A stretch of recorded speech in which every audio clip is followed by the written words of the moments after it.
আসসালামু আলাইকুম এভরিওয়ান। তো কেমন আছো তোমরা? আশা করি অনেক ভালো আছো। তোমাদের দোয়া এবং ভালোবাসায় আমি অনেক ভালো আছি।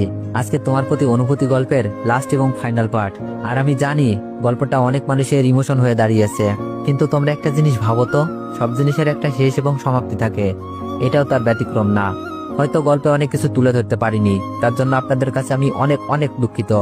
সবাই আমাকে একটু ক্ষমার দৃষ্টিতে দেখবেন, কারণ সবকিছু পারফেক্টলি হয় না। অনেকদিন ধরে তোমাদের সাথে গল্পের এক সুন্দর যাত্রা ভাগ করে নিছি। এই যাত্রায় তোমাদের ভালোবাসা, সাপোর্ট আর আগ্রহই আমার সবসময় অনুপ্রাণিত করেছে। শুরু থেকেই তোমরা পাশে ছিলে, আর সেই শক্তিতেই আমি এগিয়ে এসেছি। তো চলো বেশি কথা না কইয়া গল্প শুরু করা যাক। আর এভাবেই রাগ, অভিমান, খুনসুটি, ভালোবাসার মধ্য দিয়ে চলতে থাকে রিমি এবং অনিকের ভালোবাসা। রিমি এবং অনিকের পরিবারের সিদ্ধান্তে আবার নতুন করে বিয়ে হয়।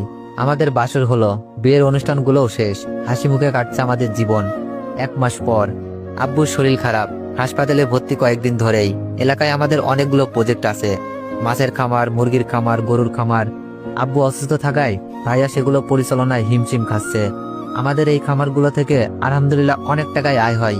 তাই সিদ্ধান্ত নিয়েছি আমার পড়ালেখা এখানেই সমাপ্তি। যদি সুযোগ হয় পরীক্ষাগুলো দিব। আব্বু অসুস্থ থাকায় রিমি আমাদের বাসায়।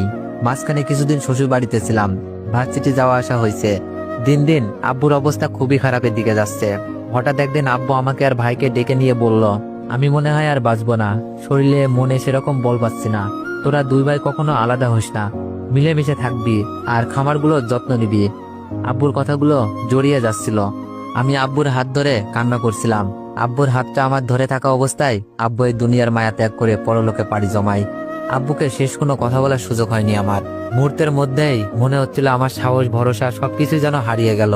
চারদিক দিয়ে অন্ধকার দেখছিলাম, হাওমাও করে কাঁদতে থাকি। জানাজানির পর লোকজন জড়ো হতে শুরু করে, আমাদের সান্ত্বনা দেয়, একদিক দিয়ে সবাইকে চলে যেতে হবে। নামাজ পড়ে দোয়া করলে আব্বুর আত্মা শান্তি পাবে।